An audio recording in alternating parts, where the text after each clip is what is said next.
Good morning all of you. आज आपण प्रकरण क्रमांक 10 घातांक हा घटक पाहणार आहोत. आता याच्यामध्ये सर्वप्रथम घातांक म्हणजे काय.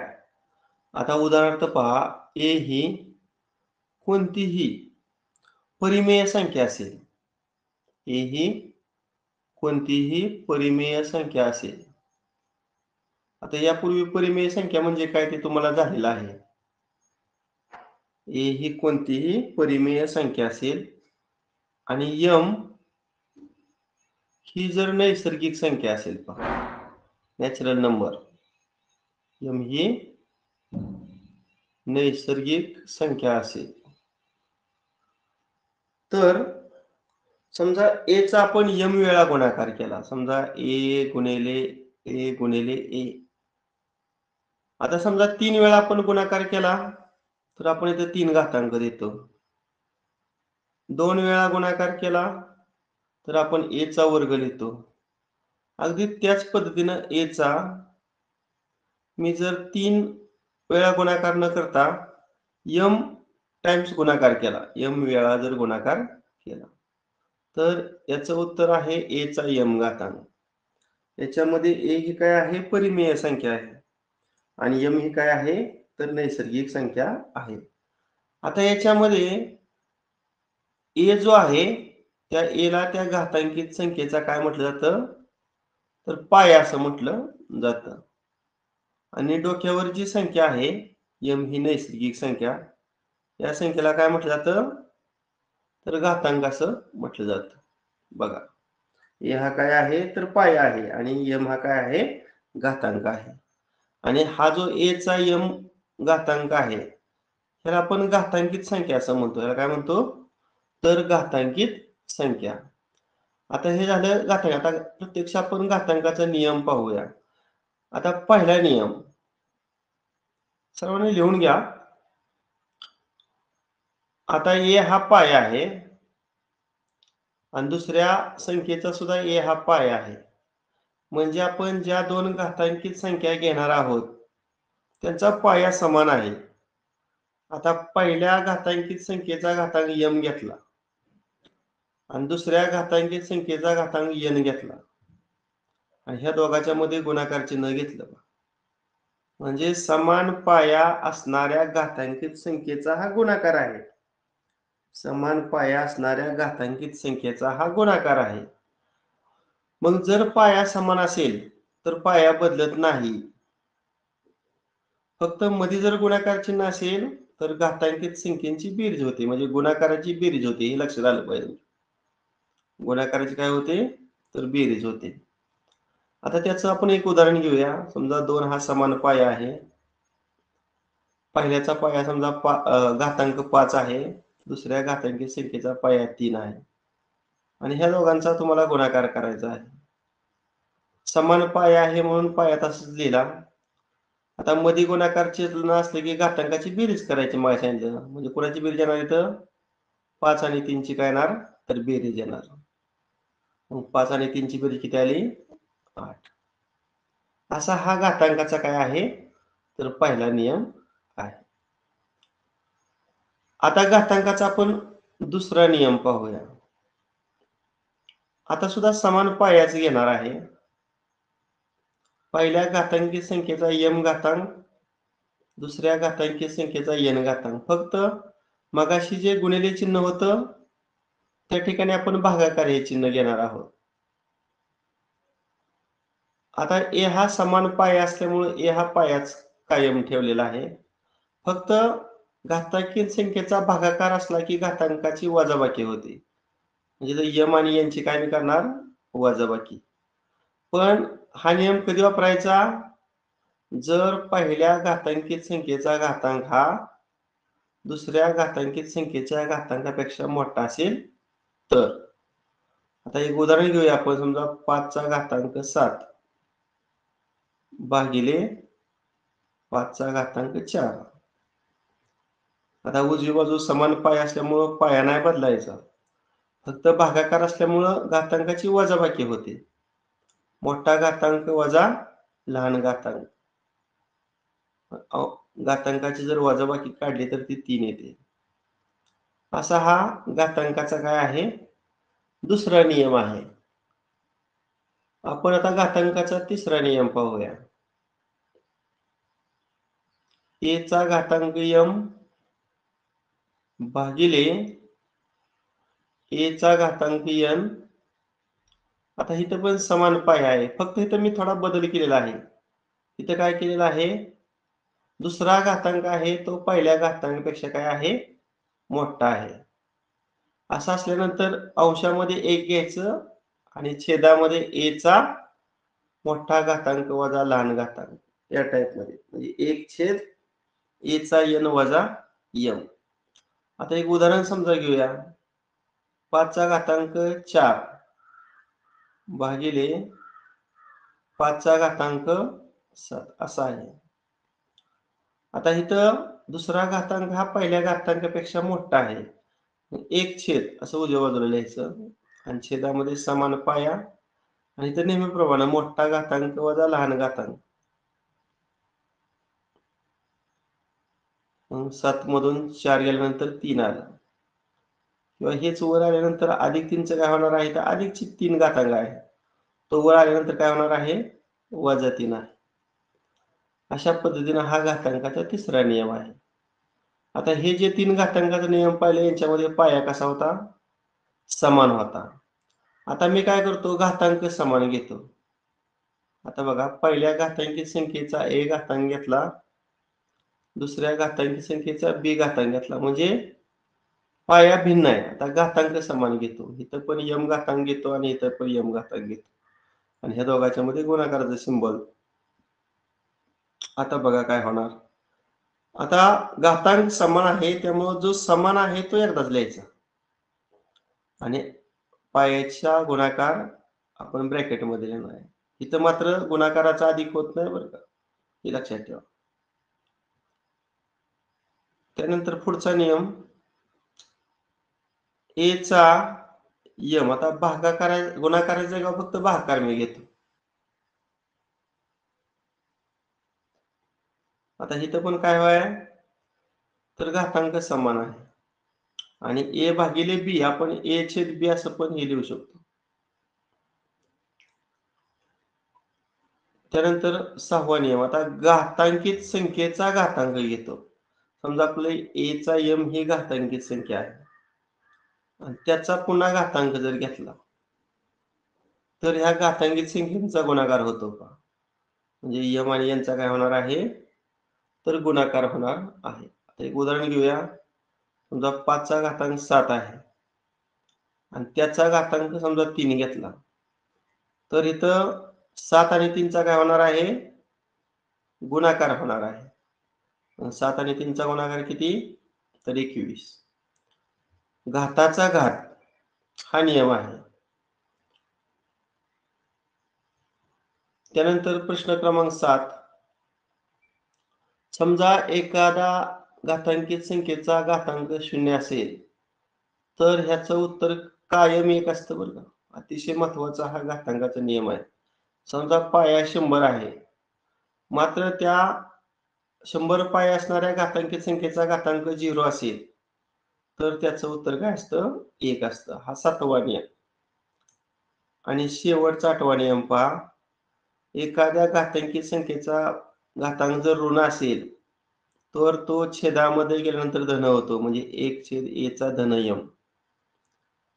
अशा पद्धतीनं हे घातांकाचे जे 8 नियम आहेत, या 8 नियमावर आधारित आज आपण स्वाध्याय सोडवणार आहोत. तत्पूर्वी तुम्हाला काही 2 पाय असणाऱ्या किमती माहित असाव्यात, हे पण लिहून घ्या. 2 चा शून्याची किंमत नेहमी 1 असते.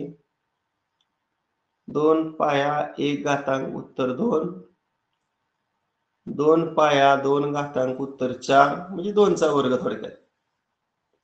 2 पाया 3 घातांक उत्तर 8, म्हणजे 2 चा घन. इथपर्यंत आपल्याला सगळ्यांना माहित आहे. आता 2 चा चौथा घातांक, आता 8 ला पुन्हा 2 न गुणावं लागेल, म्हणजे 16 येणार. समजा 2 चा 5 घ्यायचा आहे तर 16 ला पुन्हा 2 न गुणावं लागणार, 32. आता 2चा जर 6वा घातांक काढायचा असेल तर 2चा 6 वेळा गुणाकार.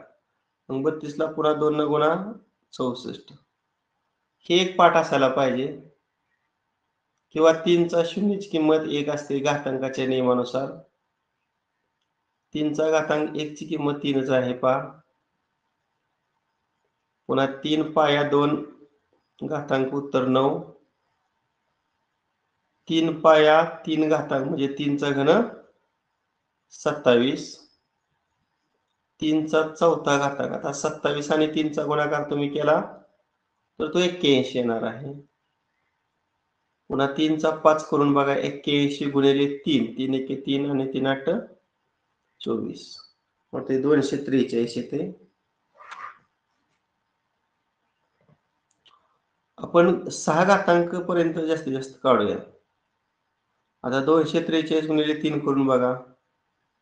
3 त्रिक 9, 3 चौक 12, हात चला 1, 3 दोन्ही 6 आणि 7. 729. अशाच पद्धतीने तुम्ही 4चा घातांक 6 इथपर्यंतच्या किमती लक्षात ठेवा. हे किमती आपल्याला नंतर उपयोगी पडणार आहे. आता अजून एक पहा, एक साधं उदाहरण आहे. x चा घातांक किंवा x चा वर्ग वर्गमूळ आहे. आणि याचा घातांक तुम्हाला 1/3 दिलेला आहे. आता ह्याचं उत्तर काय बघा. x चं वर्गमूळ आपण x चा घातांक 1/2 असं लिहितो. हे जे x चं वर्गमूळ आहे तो x चा घातांक 1/2 अशा पद्धतीने लिहू शकतो. आणि त्याचा घातांक 1/3 आहे. आता मगाशी एक आपण घातांकाचा नियम पाहिला होता पहा. बघा आठवतंय का?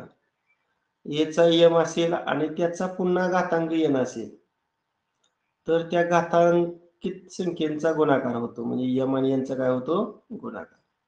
आता हा जर नियम इथं वापरला तर m ची किंमत 1/2 आणि n ची किंमत 1/3. या दोघांचा काय होणार आहे? गुणाकार होणार आहे. आता अंशांचा गुणाकार 1 आणि छेदांचा गुणाकार 6. ठीक आहे. अशा पद्धतीने आपण घातांकाच्या नियमावर आधारित काही बेसिक माहिती पाहिलेली आहे. आता याच्यावर आधारित आपण प्रत्यक्ष स्वाध्याय सोडवायला सुरुवात करूया.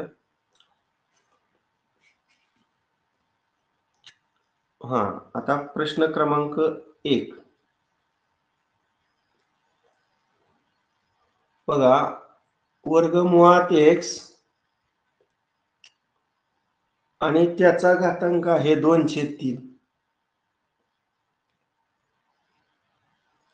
गुणिले वर्गमुळात x आणि त्याचा घातांक आहे 1/3 अधिक वर्गमुळात x. आता आपण छेद लिहूया. हा झाला अंश. आता छेदामध्ये वर्गमुळात x त्याचा घातांक आहे 3/4 गुणिले कंसामध्ये वर्गमुळात x आणि त्याचा घातांक आहे 1/4 अधिक वर्गमुळात x. आता याची आपल्याला काय काढायची आहे? किंमत काढायची आहे. ठीक आहे.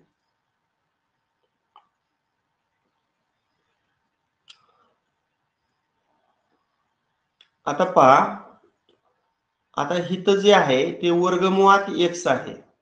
आता वर्गमुळात x म्हणजे काय मगाशी सांगितलं तुम्हाला. x चा घातांक किती?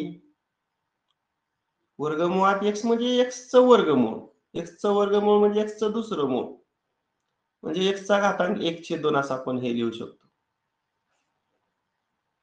आणि त्याचा घातांक पुन्हा 2/3 आहे. अशाच पद्धतीनं इथं पण वर्गमुळात x आहे पहा. इथं पण x चा घातांक आपण 1/2 लिहूया. आणि वर घातांक 1/3 आहे तो आहे असा लिहिला. आता ही पुढचं जे वर्गमुळात x आहे मी त्यात काय बदल करत नाही. हे वर्गमुळात x मी आहे असं लिहितो. आता छेदामध्ये बघा इथं पुन्हा वर्गमुळात x आहे. तिथं पण x चा घातांक मी 1/2 लिहितो आणि घातांक नेहमीप्रमाणे 3/4 आहेच गुणिले इथं वर्गमुळात x आहे म्हणजे x चा घातांक 1/2 आणि घातांक नेहमीप्रमाणे 1/4 आणि पुढं वर्गमुळात x आहे असले ही झाली पहिली स्टेप. आता पुढची स्टेप पहा. आता इथं m चा n a चा m कंसाचा n बरोबर a चा m गुणिले n असा आपला नियम आहे. म्हणजे इथं 1/2 आणि 2/3 चा गुणाकार करावा लागणार आहे. 1/2 चा आणि 2/3 चा काय करावा लागणार आहे गुणाकार. सेम इथं पण 1/2 आणि 1/3 चा गुणाकार करावा लागणार आहे. आणि हे पुढचं वर्गमुळात x आहे असं.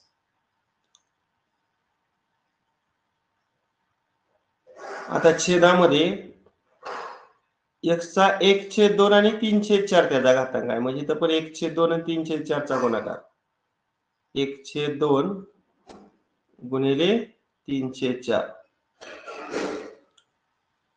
इथं पण 1/2 आणि 1/4 चा गुणाकार 1/2 गुणिले 1/4 आणि पुढे काय राहणार वर्गमुळात x.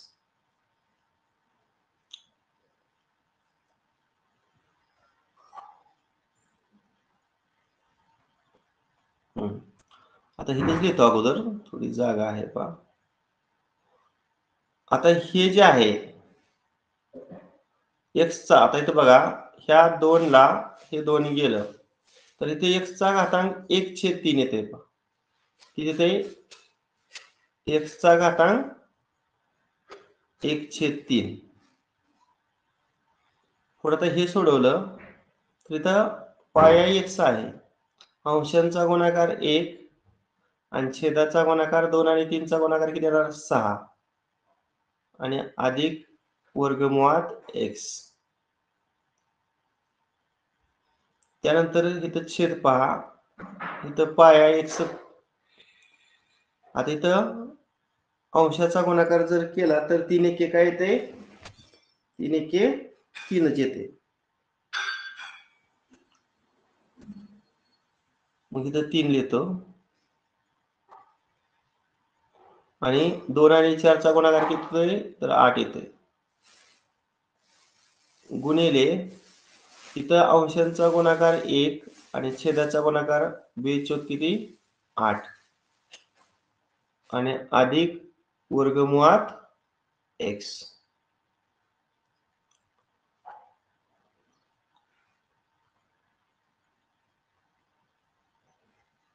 हा नेक्स्ट आता इथं बघा पाया समान आहे पाया समान आहे मग पहिल्या घातांकाचा नियम जर वापरला तर समान पाया असणाऱ्या घातांकित संख्येचा गुणाकार करताना घातांकाची बेरीज होते म्हणजे 1/3 ची आणि 1/6 ची काय होणार बेरीज होणार आणि पुढे प्लस वर्गमुळात x आहे असं यात काय बदल होणार नाही. तसंच छेदामध्ये इथं x आणि इथं पण x पाया समान आहे. घातांकाचा पहिला जर नियम वापरला तर 3/8 आणि 1/8 ची काय होणार बेरीज होणार. पुढचं वर्गमुळात x आहे असं राहणार. आता इथं जर आपण छेद समान केला तर इथं 2 न गुणूया म्हणजे 6 होणार. इथं अंशाला सुद्धा 2 न गुणूया. बघा इथं 6 झाला आणि इथं 6 आहे छेद समान केला. मग आता वरचा गुणाकार बे 1 बे 2 आणि 1 3 म्हणजे 3/6 आलं पहा. किती आलं 3/6. पुढे वर्गमुळात x. आता इथं पण छेद समानच आहे मग x चा घातांक 3 आणि 1 ची बेरीज 4 आणि छेद 8 4/8 आणि पुढे वर्गमुळात x आहे असं. आता इथं सिम्प्लिफाय करा 3 एके 3 3 दुनी 6 इथं 4 एके 4 4 दुनी 8 म्हणजेच x चा घातांक 1/2 याचाच अर्थ इथं वर्गमुळात x आलं आणि त्यात मूळचं वर्गमुळात x ऍड केलं. आता छेदामध्ये x चा घातांक 1/2 म्हणजे इथं पण वर्गमुळात x आहे, त्यात पुन्हा वर्गमुळात x ऍड केलं. आता मला सांगा वर्गमुळात x अधिक वर्गमुळात x म्हणजे 2 वर्गमुळात x आली बेरीज आणि छेदामध्ये सेम. आता 2 ला 2 गेलं, वर्गमुळात x ला वर्गमुळात x गेलं म्हणजे उत्तर किती आलं? 1. 1 म्हणजे पर्याय क्रमांक 2. ह्याच्यामध्ये थोडं कॅल्क्युलेशन जास्त आहे, पण सरावानं पुन्हा काही अडचण येत नाही, लक्षात ठेवा. थोडा सराव केल्यानंतर उदाहरण सुटते. सर्वांना समजलं असेल?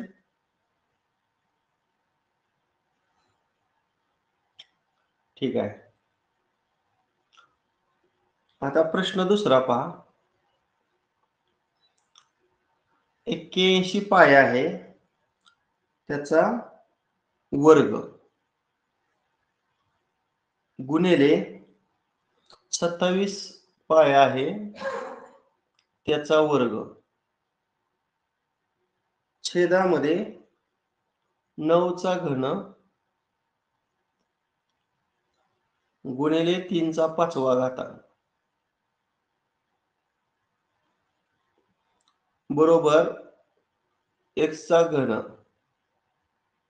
आणि काढायचं आहे x ची किंमत किती.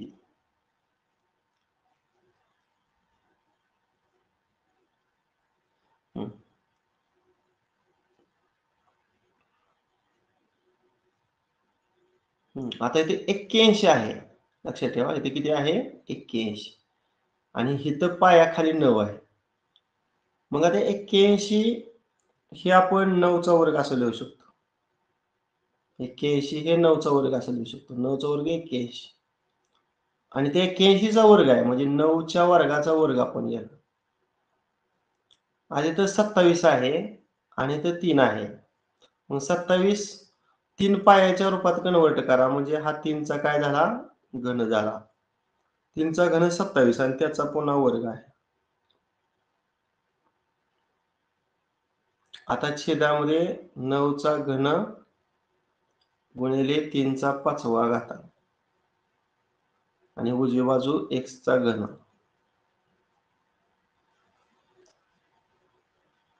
आता इथं घातांकाचा नियम वापरला तर ह्या 2 चा आणि ह्या 2 चा काय होणार? गुणाकार होणार म्हणजे 4 होणार. आता इथं 3 चा घन आणि त्याचा वर्ग आहे. मग इथं 3 आणि 2 चा गुणाकार 6 होणार.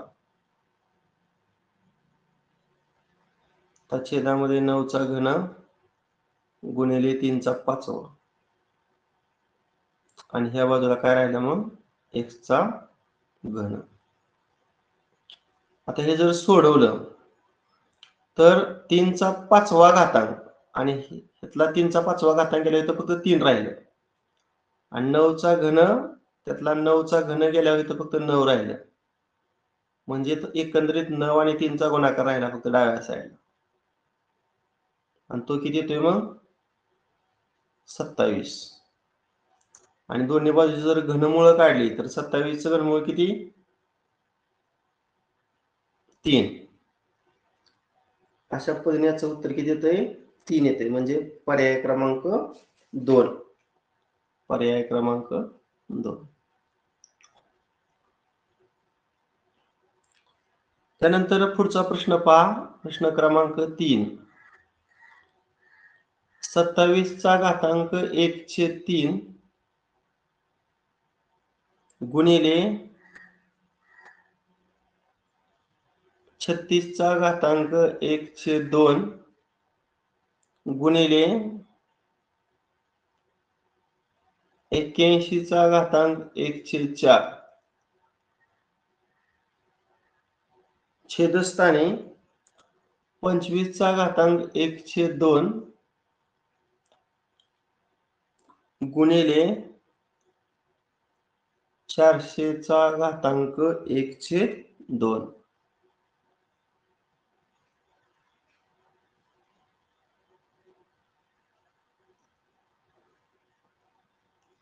आता इथं 27 आहे आणि इथं घातांक 1/3 आहे.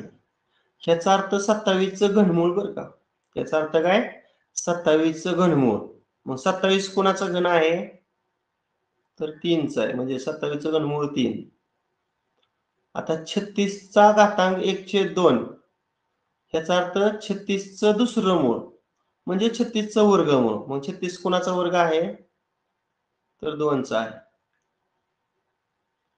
आता 81चं चौथं मूळ, मगाशी तुम्हाला सांगितलं 3 गुणिले 3 गुणिले 3 गुणिले 3 म्हणजे 3चा जर तुम्ही 4 वेळा गुणाकार केला तर तो 81 येतोय.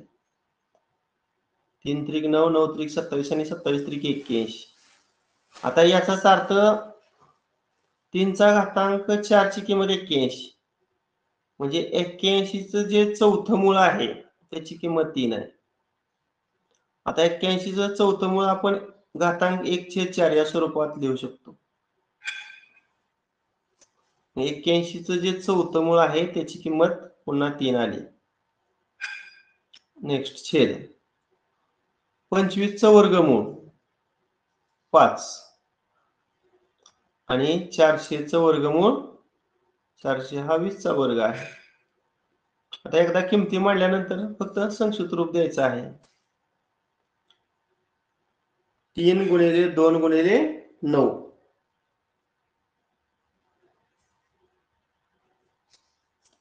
एकच मिनिट, काहीतरी 36चं वर्गमूळ मी 2 कसं काय लिहिलं? 36 हा 6चा वर्ग आहे. एकच मिनिट.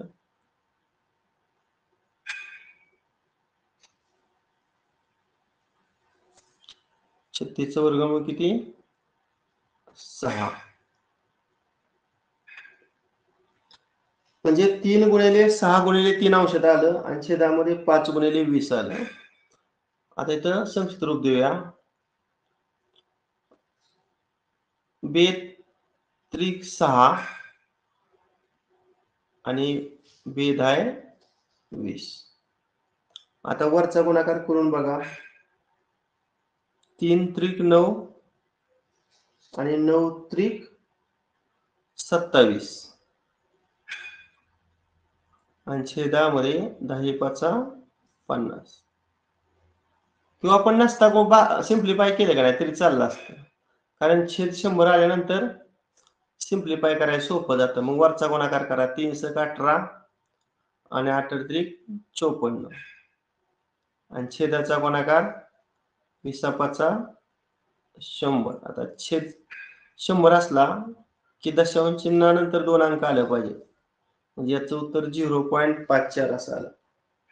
0.54 आणि 0.54चा बघा पर्याय क्रमांक 3 उत्तर आहेच. पर्याय क्रमांक 3.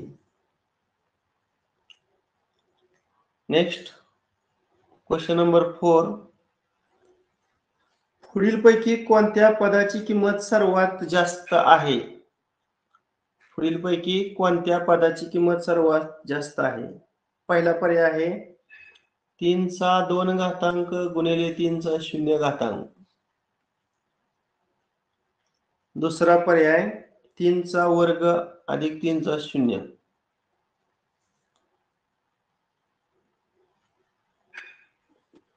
त्यानंतर तिसरा पर्याय 3चा वर्ग वजा 3चा 0.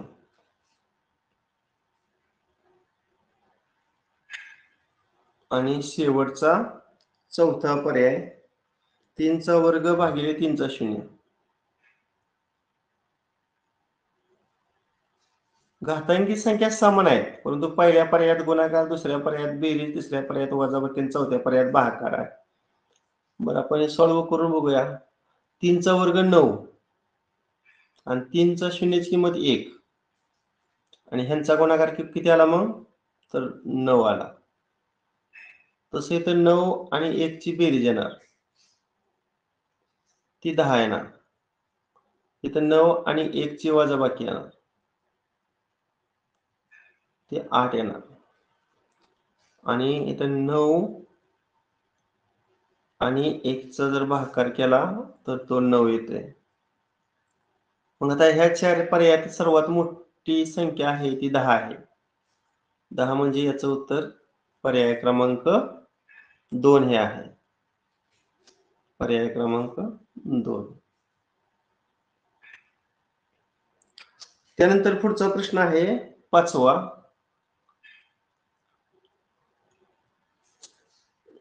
आता इथं चौकटी ब्रॅकेट आहे पहा आणि पुन्हा साधा ब्रॅकेट आहे. अंशामध्ये 5चा 0 गुणिले 5चा 5वा घातांक छेदामध्ये 3चा वजा 7 घातांक गुणिले 3चा 0 घातांक साधा कंस पूर्ण आणि त्या साध्या कंसाचा घातांक 3/5 आहे. चौकटी कंस पूर्ण आणि त्या चौकटी ब्रॅकेटचा पुन्हा घातांक 10/3 आहे.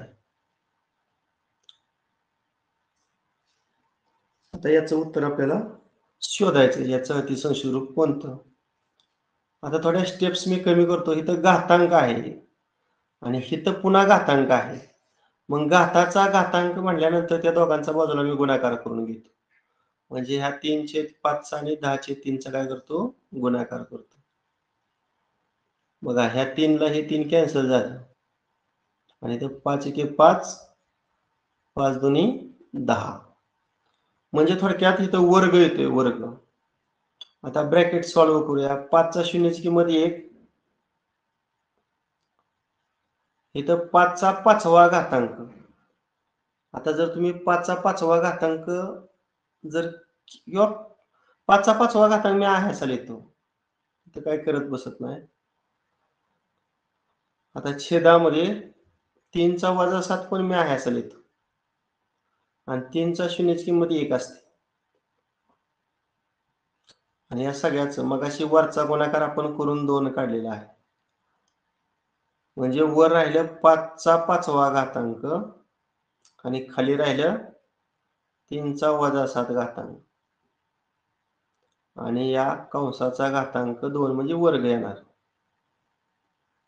आता घातांकाच्या नियमानुसार ह्या 5चा आणि ह्या 2चा गुणाकार होणार म्हणजे 5 दुनी 10 होणार. आता हा 3चा वजा 7 वर आल्यावर अधिक 7 होणार. मग 3चा 7 आणि त्याचा घातांक 2 म्हणजे 7 आणि 2चा गुणाकार किती येणार? 14 येणार. 5चा 10 घातांक गुणिले 3चा 14 घातांक. बघा पर्याय दिसतोय का कुठं? 5चा 10 घातांक गुणिले 3चा 14 घातांक. पर्याय क्रमांक 4 मध्ये हे उत्तर आहे. पर्याय क्रमांक 4 मध्ये.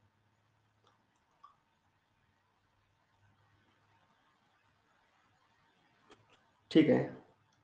पुढचा प्रश्न क्रमांक 6 पाहूया. इथं आहे पहा 2चा घन अधिक 2चा 4था घातांक अधिक 2चा 5वा घातांक. 3 घातांकी संख्येची बेरीज अंशामध्ये लिहिली आहे.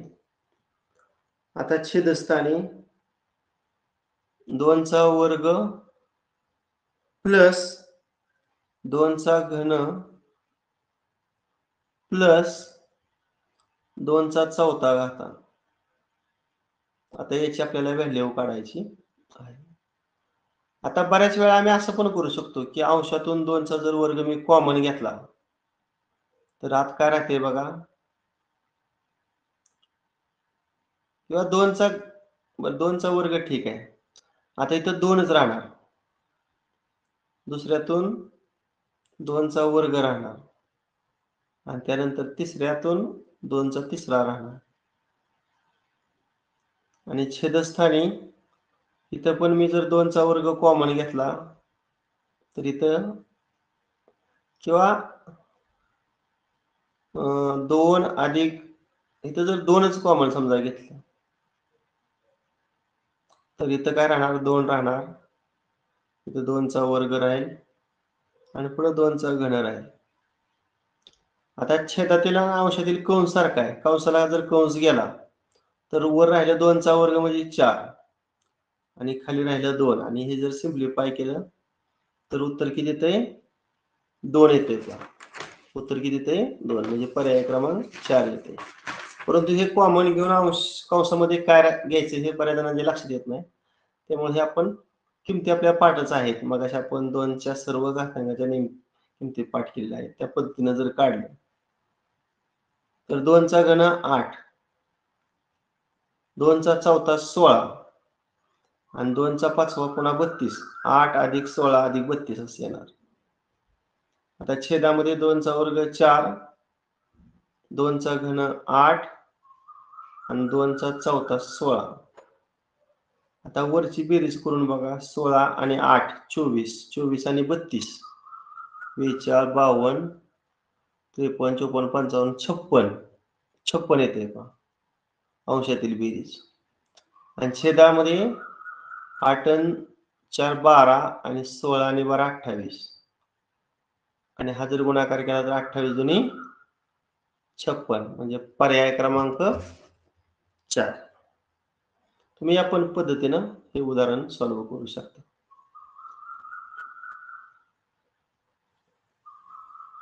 त्यानंतर पुढचा प्रश्न आहे पहा. प्रश्न क्रमांक 7.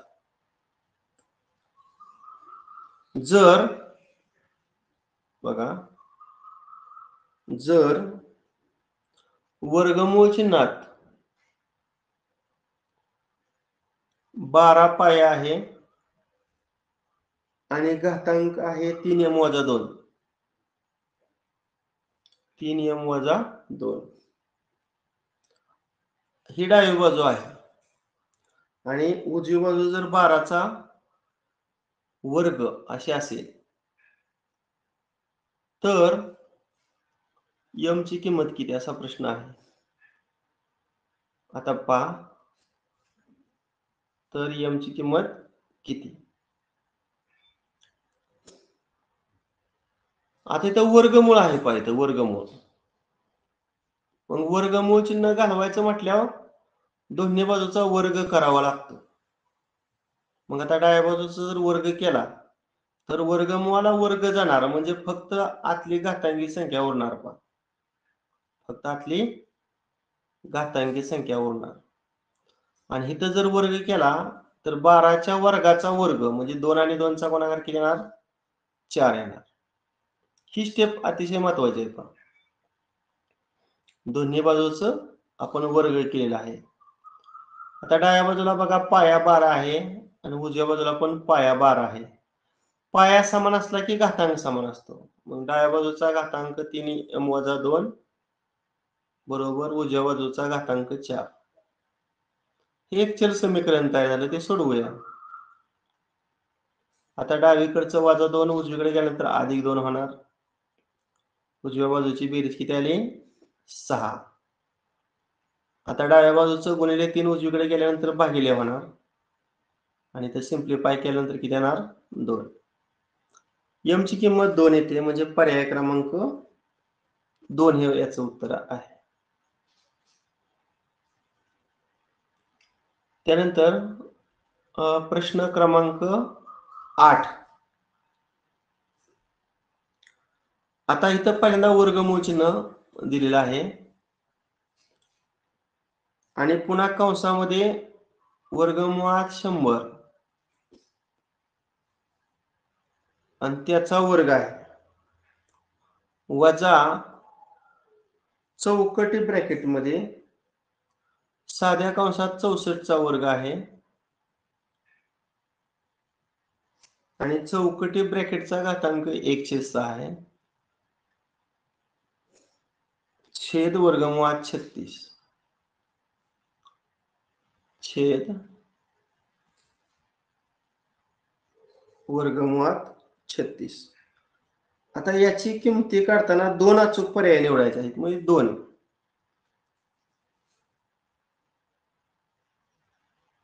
आता एक तुम्हाला इथं महत्वाची नियमावली सांगतो. पर्याय पण देतो म्हणजे लक्षात येईल तुमच्या. पहिला पर्याय आहे 2चा घन. दुसरा पर्याय आहे 8. तिसरा पर्याय आहे 10चा शून्य घातांक आणि चौथा पर्याय आहे 1. आता याची उत्तर काय असू शकतात? आता ही पहिला जो पर्याय आहे ह्याचं उत्तर किती येणार आहे? 2चा घन 8. म्हणजे थोडक्यात पहिला आणि दुसरा पर्याय सारखा आहे. आता तिसऱ्या पर्यायात 10चा शून्याची किंमत 1 असते. याचा अर्थ तिसरा आणि चौथ्या पर्यायाची किंमत सारखी आहे. म्हणजे याचं उत्तर पर्याय क्रमांक 1 आणि पर्याय क्रमांक 2 येईल. अन्यथा पर्याय क्रमांक 3 आणि पर्याय क्रमांक 4 अशी दोन उत्तर येतील. पण असं कधीच होणार नाही की पहिला पर्याय आणि तिसरा पर्याय किंवा दुसरा पर्याय आणि चौथा पर्याय असं कधीच होणार नाही. एक तर पहिलं 2 पर्याय येतील, अन्यथा तिसरा आणि चौथा पर्याय येऊ शकतो. आता आपण शोधूया याचं उत्तर. आता इथं वर्गमुळाचा वर्ग केल्यानंतर बघा, ह्या वर्गमूळ चिन्हाला हे वर्ग चिन्ह जातं. म्हणजे इथं फक्त 100 राहिले बघा इथे 100 आणि 100चं वर्गमूळ आपल्या सगळ्यांना माहितीच आहे 10. आता इथं घाताचा घात आहे. त्यामुळे ह्यांचा गुणाकार होणार. आणि इथं जर सिम्प्लिफाय केलं तर बे 1 बे, बे त्रिक 6. म्हणजे 1/3 येणार. म्हणजे कोणाचा घातांक? तर 64चा घातांक 1/3 येणार. मग 64चे घनमूळ थोडक्यात. मग 64 कोणाचा घन आहे? तर 4चा आहे. म्हणजे याचं उत्तर 4 आलं. आणि छेदामध्ये 36चं वर्गमूळ किती? 6. अंशातील बेरीज 10 आणि 4ची वजाबाकी 6/6. म्हणजे याचं उत्तर किती आलं? 1 आलं. 8व्या प्रश्नाचं उत्तर पर्याय क्रमांक 4 येते. आणि पर्याय क्रमांक जर 3 पाहिला तर त्याचं उत्तर 10चा शून्य 1च येते. म्हणजे याचं उत्तर पर्याय क्रमांक 3 पण येणार आणि पर्याय क्रमांक 4 पण येणार. असे दोन पर्यायाला आपल्याला बोल्ड करावं लागणार आहे. त्यानंतर पुढचा प्रश्न क्रमांक 9. बघा प्रश्न मी लिहितो. पायात 3 आहे आणि घातांक आहे 2m-2. उजवी बाजू 6561 आणि विचारलंय m बरोबर किती?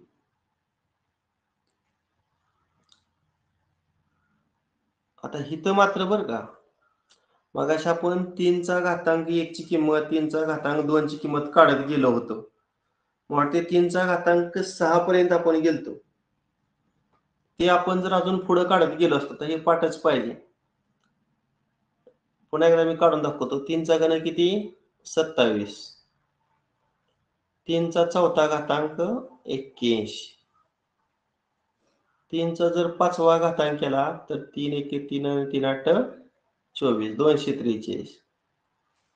पुन्हा ह्याला 3 न जर गुणलं तर 3 त्रिक 9, 3 चौक 12, हात चला 1 3 दोन्ही 6 आणि 1 7.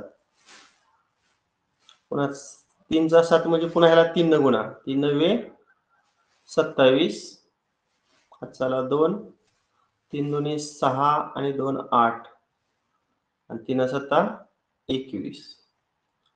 आणि 3चा जर तुम्ही 8 घातांक केला तर पुन्हा ह्याला 3 न गुणावं लागेल. 3 7 21, हात चला 2, 3 8 24 आणि 2 26, हात चला 2, 3 एके 3 आणि 2 5 आणि 3 दोन्ही 6. बघा ही जर 3चा 8 घातांक 6561 असतो. हे माहित असेल तर हे उदाहरण पटकन सुटेल. म्हणजे उजव्या बाजूला मी लिहितो 3चा घातांक 8 आणि डावी बाजू आहे अशी सेम. आता बघा इथं पाया समान आहे आणि पाया समान असल्यावर घातांक समान ना. पाया समान असल्यावर घातांक समान म्हणजे डावीकडचा घातांक 2m-2 आणि उजवीकडचा घातांक किती? 8. आता हे डावीकडचं जे -2 आहे ते उजवीकडे गेल्यानंतर +2 होणार आणि 8 आणि 2 ची बेरीज किती 10. आता डावीकडे जे -2 आहे इकडे आल्यानंतर भागिले होणार आणि इथे जर अतिशय रूप दिलं तर 5 होणार. मग m बरोबर 5 म्हणजे याचं उत्तर आहे पर्याय क्रमांक 4. पर्याय क्रमांक 4.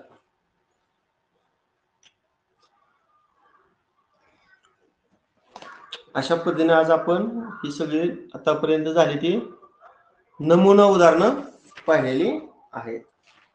आता आपण स्वाध्याय 10.1 सॉल्व्ह करू. 10.1 मधलं बघा पहिलं प्रश्न आहे 0. तुम्ही जर झिरोची संख्या बोलली 1 2 3 4 5 6 7 8 झिरो आहेत बघा 8. 1 2 3 4 5 6 7 8 झिरो आहेत आणि पुन्हा 18 आहे. ही संख्या 10चा घात वापरून कशी लिहाल? आता हे मी सॉल्व्ह करतो. आता ह्यातली पूर्णांक संख्या जर दशांश चिन्ह नाही असं समजलं तर पूर्णांक संख्या 18 बनेल. 18. आता इथं 10चा घातांक लिहिताना इथं एकूण किती अंक आहेत दशांश नंतर ते मोजा. 0 8 आहेत आणि अजून 2 अंक आहेत म्हणजे जवळजवळ 10 अंक आहेत. म्हणजे इथं आपण पटल्या छेदामध्ये लिहितो भागिले 10चा 10वा घातांक आपण लिहू शकतो. आता 10चा 10 घातांक जर वर आला तर तो चिन्ह बदलून मायनस होणार म्हणजे 18 गुणिले 10चा -10 होणार आहे. परंतु तुम्ही जर पर्याय पाहिलं तर प्रत्येक पर्यायात 1.8 आहे.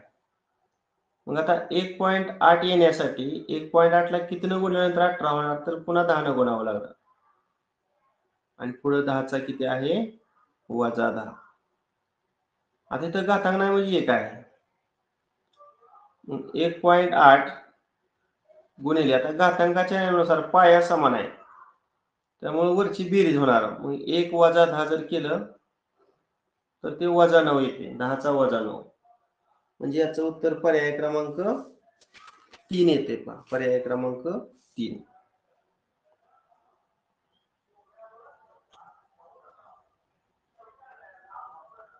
प्रश्न दुसरा सर्वात लहान संख्या विचारलेली आहे. अगोदर मी 4 घातांकी संख्या लिहितो 0.1 चा चौथा गुणिले 15 हा पहिली संख्या आहे. दुसरी संख्या पहा 0.30 आहे 3 टाइम्स 0 आणि पुन्हा 15 आणि याचा गुणिले 10चा वर्ग आहे. तिसरा पर्याय आहे 150 गुणिले 0.01 ब्रॅकेट स्क्वेअर आणि शेवटचा पर्याय आहे 1.5 गुणिले 10चा घन. आता यापैकी सर्वात लहान संख्या कोणती? आता ह्याचे आपल्याला उत्तरच काढणं अपेक्षित आहे. पहा आता पहिल्याचं उत्तर आपण काढू 0.1 चा 4 वेळा गुणाकार करावा लागणार आहे. आता पूर्णांक संख्या जर विचार केला तर एकच आहे त्याच्या मागे आपण किती 0 देऊ शकतो लक्षात ठेवा नो प्रॉब्लेम. आता 0.1 गुणिले 0.1 गुणिले 0.1 गुणिले 0.1 म्हणजे दशांश नंतर 4 अंक आहेत. दशांश नंतर किती अंक आहेत तर 4 अंक आहेत. म्हणजे आपल्या उत्तरामध्ये सुद्धा दशांश नंतर 4 अंक असावे म्हणजे इथे दशांश चिन्ह आले. 0. हा 0 वाटल्यास मी ड्रॉप करतो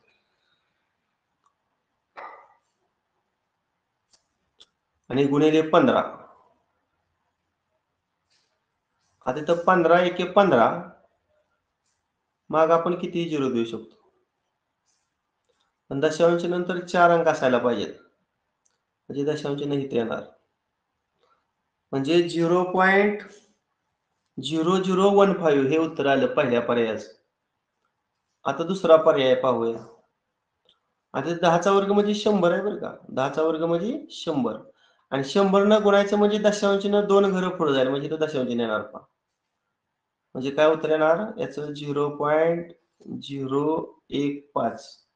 काय उत्तर येणार 0.015. 100 न गुणायचं म्हणजे 2 दशांश चिन्ह उजवीकडं या पद्धतीनं. आता इथं बघा 150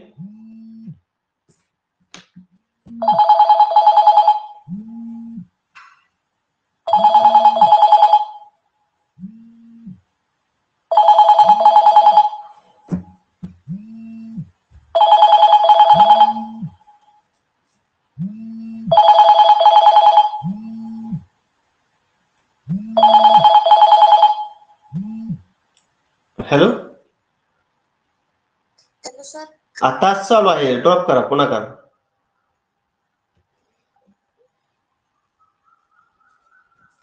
आता 0.01 चा वर्ग करताना 1 चा वर्ग हा एकच होतो, फक्त माग आपण किती 0 टाकू शकतो, नो प्रॉब्लेम. आता इथं 0.01 गुणिले 0.01 म्हणजे 2 आणि 2 4 अंक असलं पाहिजे दशांश नंतर 4, म्हणजे इथे येणार. आता 150 गुणिले 1 जर केलं तर 150 येणार पहा. मग आपण किती 0 देऊ शकतो, नो प्रॉब्लेम. आता दशांश नंतर एकूण अंक किती आहेत 4, म्हणजे इथं 0.015 येते किंवा 0.0150 येते. आणि शेवट पहा 1.5. 5 नंतर आपण किती 0 देऊ शकतो आणि 10चा घन जर केला तर तो 1000 येतोय पहा.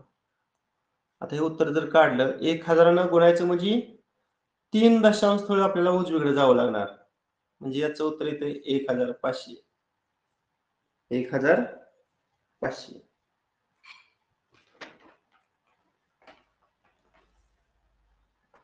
आता मला सांगा ह्यात काय विचारलेलं आहे, तर सर्वात मोठी संख्या कोणती. आता साहजिकच बघा, आता लक्षात तुमच्या येईल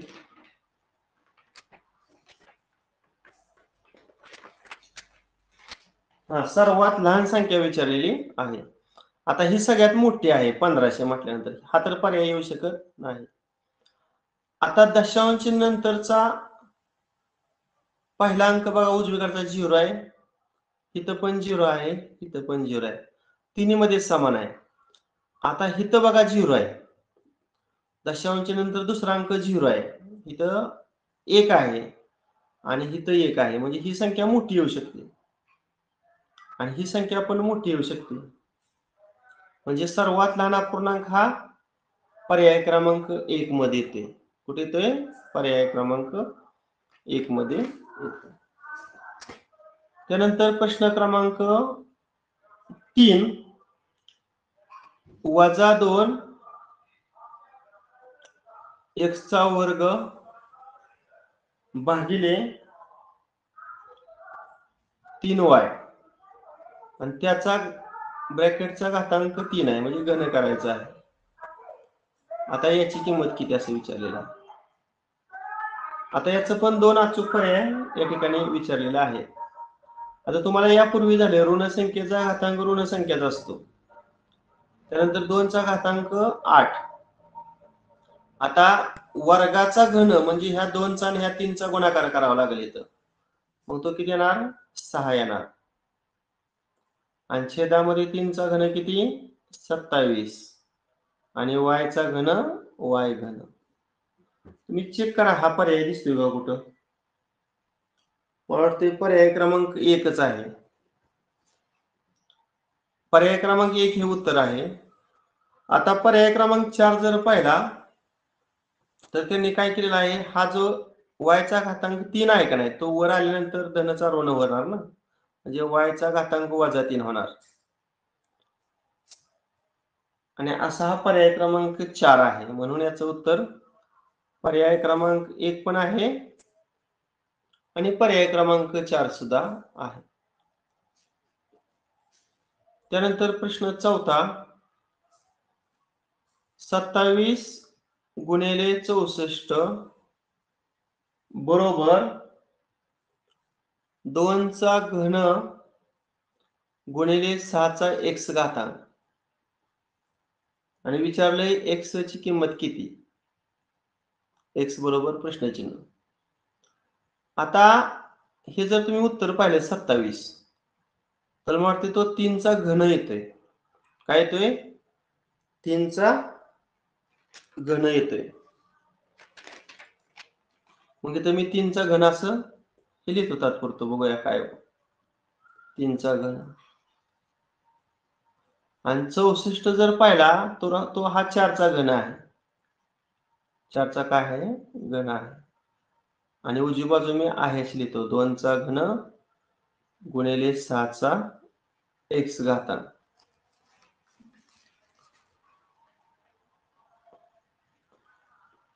आता इथं बघा, दोघांचा घातांक समान आहे, त्यामुळे आतला गुणाकार लिहितो. पाया भिन्न आहे, मग 3 गुणिले 4. आणि जो समान घातांक आहे तो एकदाच लिहितो. आता इथं पण आपण समजूया की घातांक समान आहे असं समजूया. मग आत काय येणार? 2 आणि 6 चा गुणाकार येणार. आता वर समान आहे म्हणजे तर 3 आहे असं समजूया. म्हणजे इथं आपण तात्पुरती x ची किंमत 3 घेऊन पाहूया. आता बघा, पाया समान आला, 12 चा घन आणि इथं पण 12 चा घन. ज्या अर्थी दोन्ही बाजू समान येत आहेत, त्या अर्थी आपण x ची किंमत 3 जो घेतलेली आहे ती बरोबर आहे. मग x बरोबर 3 बघा आहे का पर्याय? पर्याय क्रमांक 2 आहे बघा, चौथ्याला.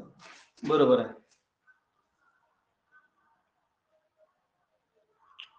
त्यानंतर पुढचा प्रश्न क्रमांक 5. 6,25,000 डावी बाजू आहे. 6,25,000 ही डावी बाजू आहे. आणि उजव्या बाजूला 0.5 चा घातांक 4 गुणिले 10 चा घातांक x. आणि विचारले x या चलाची किंमत किती? x या चलाची किंमत किती? आता हे सोडवत असताना तुमच्या बऱ्याच जणांच्या लक्षात आलं असेल, तर 625 हा कोणाचा तरी वर्ग आहे. तर तो कोणाचा वर्ग आहे? 25 चा वर्ग आहे. कोणाचा वर्ग आहे? 25 चा वर्ग आहे 625. म्हणजे 625 गुणिले 1000 अशा आपण त्याची फोड करू शकतो. आणि उजवी बाजू आहे अशी 0.5 चा चौथा घातांक गुणिले 10 चा x घातांक. आता 25 चा जो वर्ग आहे तो 25 म्हणजे 5 चा वर्ग येणार. पहा, 25 कोणाचा वर्ग आहे? तर 5 चा वर्ग आहे. मग 25 चा वर्ग म्हणल्यावर 5 च्या वर्गाचा वर्ग.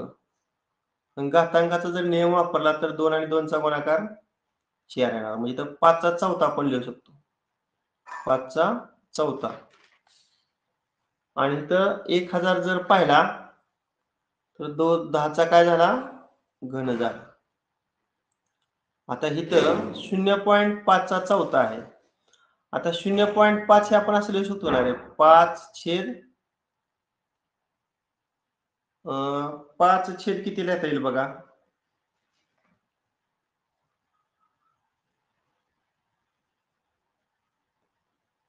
5/10 लिहूया. 10 बघा, जर संक्षिप्त रूप दिलं 10 ही 0 0 आणि 10 ही 5 50, 5/10 आणि त्या ब्रॅकेटचा चौथा लिहितो आणि पुढं गुणिले 10 चा काय? x.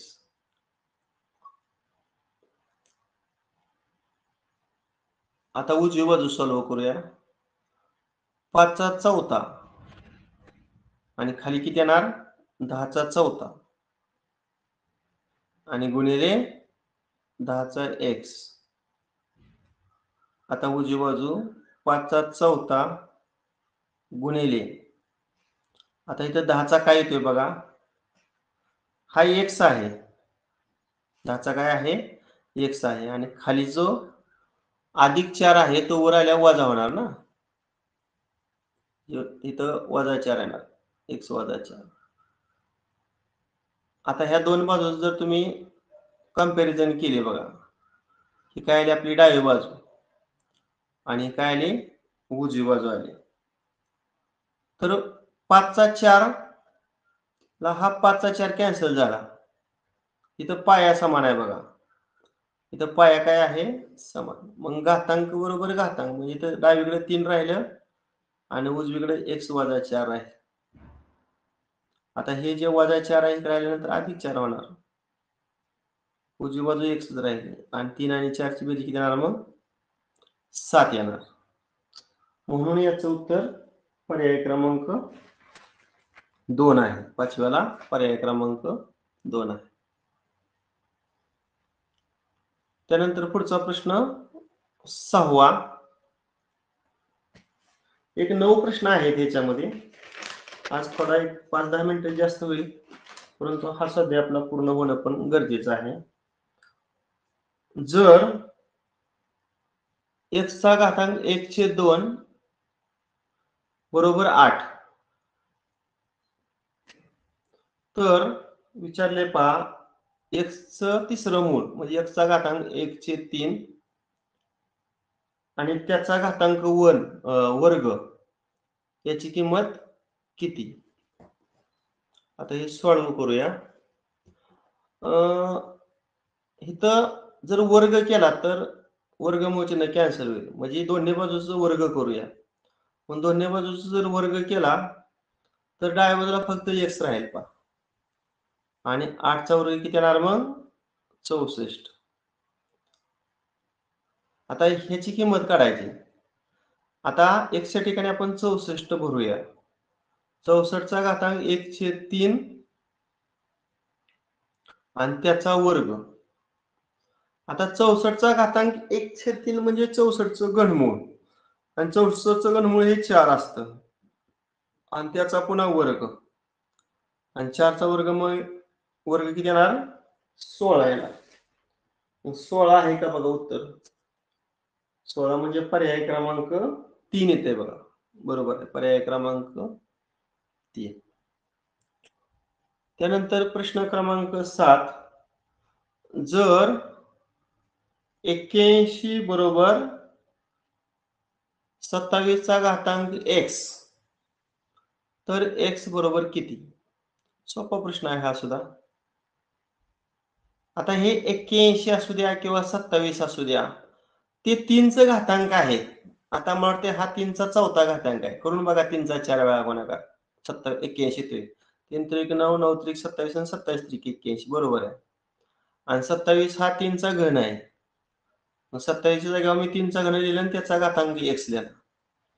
आता डाव्या बाजूला 3 चा चौथा घातांक आणि उजव्या बाजूला 3 आणि x चा जर गुणाकार केला तर तो 3x येतोय.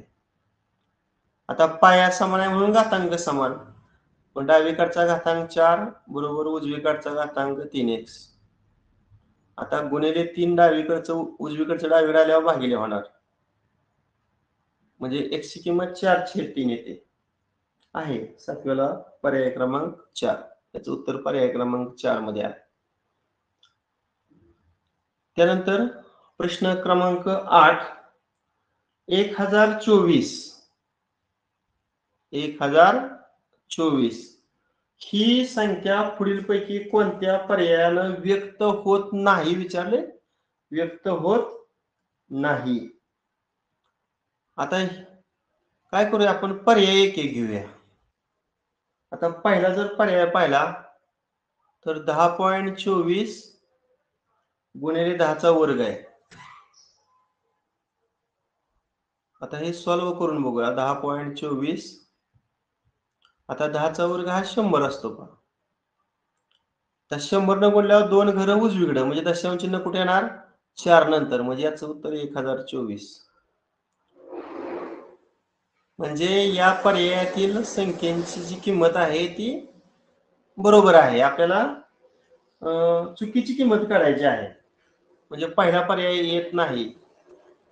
आता दुसरा पर्याय जर काढला तर तो 4 चा 5वा घातांक. आता मी करून बघतो 4चा 5 वेळा गुणाकार किती येतोय.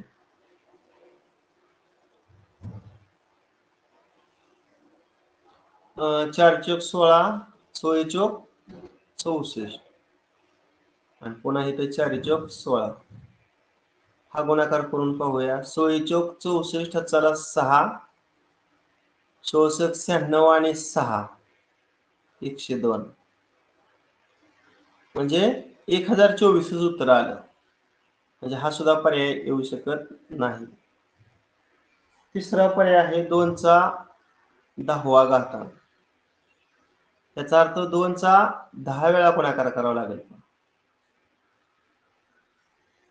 3 4 5 6 7 8 9 आणि 10. मी अगोदर 5 वेळा गुणाकार करतो. 2 दुनी 4, 4 दुनी 8, 8 दुनी 16, 16 दुनी 32 आणि पुढच्या 2चा जर 5 वेळा गुणाकार केला तर तो 32 येणार आहे. म्हणजे थोडक्यात 32चा वर्ग करायचा.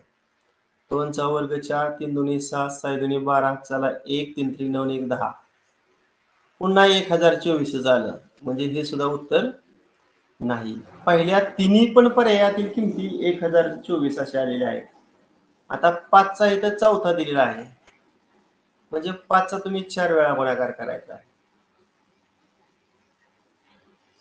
आता 2 वेळा गुणाकार केल्यावर 25 येते आणि पुढे 5चा 2 वेळा गुणाकार केल्यावर 25 येते आणि 25 आणि 25चा गुणाकार किती 725. हा हे उत्तर वेगळे येते. म्हणून याचं उत्तर काय आहे तर पर्याय क्रमांक 4 मध्ये आहे. ठीक आहे. आता मला ते शेवटचाच प्रश्न आहे आजच्या या ऑनलाईन तासिकेतला. प्रश्न क्रमांक 9. 5चा घातांक 0 अधिक 6चा घातांक 0 अधिक 3चा घातांक 0. आता छेदामध्ये 5चा घातांक 0 गुणिले 6चा घातांक 0 गुणिले 3चा घातांक 0. याची किंमत जी आहे ती k आहे. तर या k ची किंमत किती असं विचारलेलं आहे. आता घातांक 0 असल्यानंतर आपला घातांकाचा नियम असा एक झालाय बघा. a चा 0 बरोबर 1. म्हणजे घातांक 0 असले की त्याचं उत्तर 1. मग 1 अधिक 1 अधिक 1 अंशामध्ये आणि छेदामध्ये 1 गुणिले 1 गुणिले 1. मग अंशातील बेरीज 3 आणि छेदातील गुणाकार 1. म्हणजे k ची किंमत किती आली 3 आली. म्हणजे याचं उत्तर पर्याय क्रमांक काय आहे 2 आहे. बघा अशा पद्धतीने आज आपण सर्वप्रथम घातांकाचं नियम पाहिलं आणि त्यानंतर घातांकाच्या नियमावर आधारित आपण नमुना उदाहरणं पाहिली आणि नमुना उदाहरणं पाहिल्यानंतर आपण स्वाध्याय 10.1 सोडवला. उद्याच्या तासिकेला आपण स्वाध्याय 10.2 आणि 10.3 सॉल्व्ह करणार आहोत. बस करूया. Okay bye. आवाज येतोय का? बरं एकच मिनिट. आजचा घटक सर्वांना समजला का मला सांगा सर्वप्रथम. हो सर. हा आता तुम्हाला जर वेळ असेल तर हे सर्व वहीमध्ये लिहून काढा. बऱ्याच जणांनी तास चालू असताना लिहिलेला आहे त्यामुळे त्यांना काही अडचण आली नाही. ठीक बस करूया. Okay bye. Bye sir.